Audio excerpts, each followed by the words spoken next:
সকলে নমস্কাৰ জনাই কবিতা এটা আবৃত্তি কৰিবলৈ লৈছোঁ। কবি শিৰোনাম প্ৰেম মানে কি?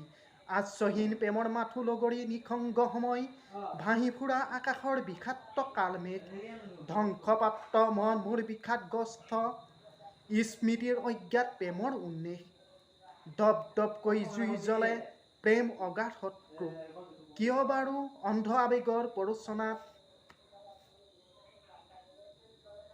মই আজি অভিমুখী ধ্বংসযজ্ঞৰ, কিয় বাৰু সেই নৈৰাক্ষৰ আৱেগৰ প্ৰেমহীনতাত কঁপি উঠে অন্তৰ, অৰ্থহীন শূন্যৰ বুকুতে আধুনিক সমাজত প্ৰেম হ'ল মূল্যহীন,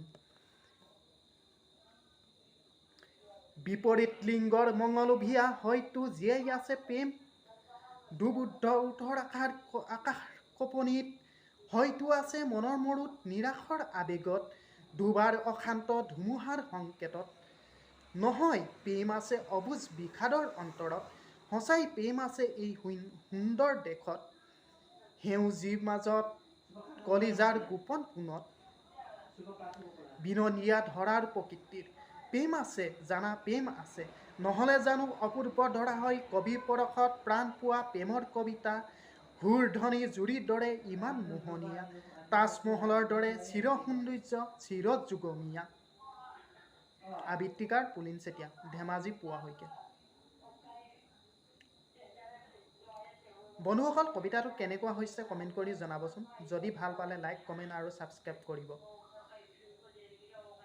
শেষত যদি কবিতাটো কিবা ভুল হৈছে আঙুলিয়াই দিব বুলি আশা ৰাখিলোঁ। ধন্যবাদ।